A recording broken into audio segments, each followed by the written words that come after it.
Hello and welcome back to yet another video on my channel. Now today we're going to be previewing Northampton versus Portsmouth. Now it's not been looking good for either side as of late. Northampton in the worst form in the league, I believe. Only one win since the turn of the year. Pompey on the other hand, been doing decent. We haven't been doing well, don't get me wrong. But we've slipped recently. It's a battle, I think, between two sides that believe they can both beat each other. Although Northampton obviously not doing very well this season. We will though just start off this video by a bit of preview of Northampton themselves. I think realistically we do have to look at the team more. Obviously I'm on the iPad again. It's an easier way of looking through it. You can have a look down at everything, look down at the best players, look down at the best scorers, things like that. I can get all the stats up on the iPad. We're going to start though by looking at three of their players that have stood out for FotMob this season. Obviously this is where I get all of these stats from. I look through FotMob. Good app, in my opinion. But we start off with a player called Cian Bolger. I think that's how you pronounce his name. Once again, I'm not a Northampton fan. If I have got any wrong, please do let me know down below. And then we have a player called Sam Hoskins and Mark Marshall. Now, I have heard those names before, especially Sam Hoskins. I'm not sure where exactly they do play, whether they're very good. Let me know down below if you've seen anything of them before. Obviously, I don't know too much about other teams in this league. I know a lot of the teams top end because we're battling when we're looking at them more than you're looking at teams at the bottom because we're not necessarily involved in that. But that nonetheless, you can't write that off. You do have to look at other teams in the league because you do still have to play them. Their top scorer is a man called Danny Rose, not to be mistaken with the ex-Pompey Danny Rose that currently plays for Grimsby. This Danny Rose, he does currently play for Northampton. Scored 4 goals in the EFL League One this season. Their most assists is one of the 3 key men that I mentioned. It comes to Mark Marshall, who's got 5. Interestingly as well, the second most assists goes to Sam Hoskins, who was also on that list. And then their third most assists, they've only got 1 this season. Only 2 players have got more than 1 assist this season. I think that's a problem for them massively. I've only just noticed that. Only 2 players have got more than 1 assist. That shows that clearly Northampton are lacking a bit of kind of creativity in their team. They have those 2 players, Cian. They have those 2 players in Mark Marshall and Sam Hoskins, and then no one really else that can create any chances. Whereas you look at other teams in this league where they got 3 or 4 at least players that are getting at least some good chances in. The most yellow cards, Cian Bolger. Probably, I'm looking at, he's probably a defender, maybe a defensive midfielder, or maybe he's got a hot temper. You never know. And the most red cards, there's only 2 players who've got red cards, Joe Martin and Sean McWilliams. I won't put pictures of them on the screen because I probably won't want the publicity for that. But we'll look at where they are in the league, first of all. Now, they were bottom of the league before midweek. They did manage to pick up their first win of the calendar year, though, at home to Plymouth. Now, Plymouth, they're not a bad side. You can't say that's a bad result for them. Northampton do now, though, sit 22nd in the league. Played 32 games, won 7, drawn 8, lost 17. I think they've lost one of the most games in League One this season. I'm going to quickly click on the table, hence why I'm down here. They have lost the third most games of any team in the league. I didn't realise Swindon, who are above them, have lost more. But they've obviously picked up more points where they can or won games. Northampton only winning 7 out of 32 games this season. They were promoted last season via the playoffs, beating a team that similarly do seem to lose every single year in the playoffs in Exeter City. They got there, they did the job, they got into League One. Now they're hoping they can survive. I'm looking here at the teams that did come up. Crewe are probably the high-flying of them. And then Northampton, relegation zone. Swindon, just above the relegation zone. And I can't quite remember who else came up. But with the help of just quickly scrolling up, I should be able to find out. And I can't remember. So it was Northampton, Crewe, Plymouth. I keep forgetting Plymouth were in League 2 last season. It's blown my mind that they were down there. I couldn't remember. But we'll look now. We've looked at a bit more in depth about Northampton. We'll look a bit more about Pompey now in their recent form. So I think, because if there's a Doncaster fan watching, I know I get more Pompey subscribers, but if you're a Northampton fan watching, I think I might have said Doncaster then. But if you're a Northampton fan watching this, you know a lot about your team. You might want to know a bit about us. So we'll go through our latest form. I don't normally do this on these previews, but I think it's something I should be doing. We'll look at our last 5 games then. We've only won 1, only got 4 points. Now, we lost away to Bristol Rovers, lost at home to Blackpool, beat Oxford at the Kassam Stadium, drew to Gillingham where it looked like we could be a bit better form, even though that was a point, and then lost the big game against Doncaster on Tuesday. Now, we come into this needing 3 points. I think every Pompey fan watching this will agree with me that this is a game where we simply must be battering them. We have to better or even batter this Northampton side.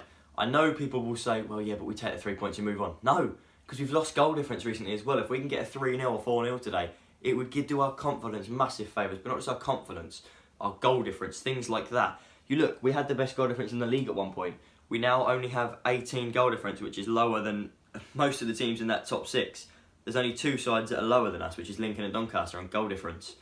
We're no longer the top scorers. Doncaster, Lincoln, Hull, all scoring more than us. Even Peterborough now, all scoring more than us. We don't even have the best defence anymore. All the teams are tighter than us at the back. I think we just need to sort that out realistically. I think a lot of our managers, going into this game, a lot of people are saying, well, Jackett needs to be sacked. I think today is a game where if we don't win, he should be. I'm not even saying he should be at the end of the season. If we don't get a win today, I don't see any reason why we should be keeping him. A loss today could see us slip to 8th. I think. I know it might be 7th because games in hand obviously below us. But a loss today could see us slip to 7th, and then teams in games in hand could send us to 9th. A team like Portsmouth, I know it's going to be a bit biased, but a team like us should not be dropping out the playoffs all season. Maybe to go 7th on goal difference or something, but you should never be below that grid. We'll move on now though, and we'll go back to Northampton. I know we've spoken about them quite a lot, but I think you kind of have to.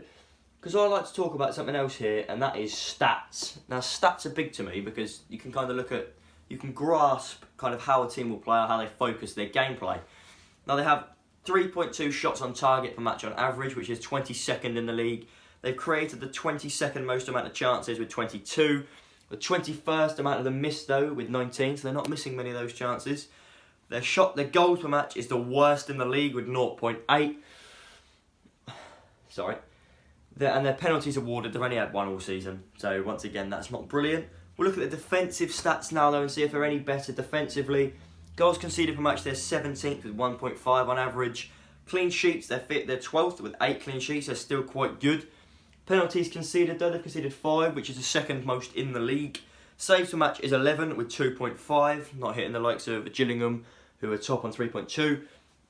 Clearances per match is the most in the league with 29.6. Successful tackles is 22nd in the league with 8.6 as well. But you look at those stats and thinking, well, they're not great going forward. In terms of how many matches they played to the goals, they're not scoring many. Not even averaging 1 goal a game. But then a team like that could just decide to sit back on you the whole game, especially when you've got a team like Portsmouth coming. They could sit back all game, lump one forward, they get a goal, they're 1-0 up. They could then sit back on that. That could be exactly how they do it. Blackpool did the same to us at home. We have to be cautious. I know it's Northampton, but they're winning midweek, their confidence gone up, ours is right down. It could be the time when they nick a 3 points or even a point. They average 41.2% of possession as well, which is another stat that I like to look at. And it means they're not necessarily having a lot of the ball, not the least amount in the league. There's the 22nd least amount of possession that any team has. And you're thinking, well, surely they're sitting back. But there's obviously teams that do have like 30%. But looking at that, you're thinking, well, they probably like to sit off teams, let them have a bit more of the ball, do what they want, stop them at the defence, and then take it forward. They may not be very good at stopping them at defence, don't get me wrong, but nonetheless, they're doing something clearly right, aren't they? But we'll look at the table now, because I think that's what we have to do going into this. Peterborough do lead the way on 62 points, having 31 games played, averaging 2 points a game, promotion form that. Hull is second, having played 33 games, 2 more than them, on 59 points. Lincoln third now, 57 points after 31 games played. Sunderland leapfrog Pompey midweek to go fourth on 54 points, having played 31 games. Pompey then fifth, played 31, 52 points. We've dropped off quite a lot. Doncaster sixth, 2 games in hand on Portsmouth. Mental hit, 4 games in hand on Hull. They're now on 52 points as well. Ipswich 7th, only 2 points off Portsmouth, having played 1 game less. Accrington the same, 1 game less, but they're on 47 points. We're not out of the blue. We are not even safe for the playoffs. I was the one that was being positive at the start of the season, saying, yeah, we've lost a few games, but we should be alright. I'm not anymore. I'm genuinely worried now about what's going to happen. But for Northampton's sake, we'll look at the bottom of the table. At least we're not there. Wigan are currently leading the way at the bottom of the league, as you could say, having played 32 games, 27 points. Rochdale are then 23rd with 28 points from 32 games.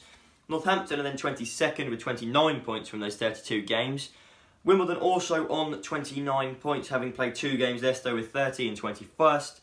Bristol Rovers having played one more than them on 30 points from 31 games. Swindon 31 points from 32 in 19th. Then you have Burton on 31 points as well, having played 2 games less. They were bottom of the league and gone by Christmas, but they've managed to survive. Well, nearly. I'm not going to jinx them. And then Shrewsbury obviously do still hold that 7-point gap. But we have to be careful today. That's all I'm going to say. I'm going to predict, and I don't normally predict, I'm going to go for a 3-1. I said 3-0 on the Express FM football hour last night when I was on it, but I think they're going to score now. I'm going to go for 3-1. I think you have to be cautious. I think you do have to go at them, don't get me wrong, but I don't think you should be going full pelt at them from the off. I think you should get the pressure on them, but not throw any stupid things away. I think 4-4-2 is the way to go forward. Maybe a 4-3-3 if you wanted to try it. Never play 5 or 3 at the back again, didn't work. Don't play Watmore at right back, please, but you never know. I have got a clip from Lewis that he sent in. I will put it in now. Here is my preview for our away game against Northampton. And really it's simple. We need to win. After a very poor performance against Doncaster, we need the points to keep our playoff hopes alive. There's a 2-point gap between us and Ipswich. And after Ipswich appointing Paul Cook, they're going to be going for it. You've got Doncaster going for it. You've got the looks of Accrington going for it. You've also got Blackpool that could be going for it as well. So it's going to be a very long run-in, tough run-in for the end of the season. And if we continue our bad form, I can't see us making it. I would look to say we're going to get an easy win after Northampton's form with only 1 win in 2021. But at the end of the day, this is Pompey, and Pompey always make it hard for ourselves. I'm going to go for a 2-2 draw, as I can't see us winning, because our attacking threat against Doncaster was poor. But let's hope for a win, and up the Blues. And as always, he's probably said, I'm going to say this again, I don't know what he said, even though I did watch this one back. But I watched it last night, and I can't fully remember what he said. I will watch it before I put this video out, so I will know exactly what he said by then. Knowing Lewis, he's made some very good points. He's probably agreed with me that we need to be winning. Personally, Hewuli deserves a start today. I haven't heard from Dad though, but I know what his feelings are for Kenny Jackett. He's not happy with him. Dad thinks we do need to win today as well. But I think that's where this video is going to end. Thank you all for watching. Don't forget to like the video and subscribe to my channel if you are new. Thank you all for support so far, and I'll see you in the review after the game.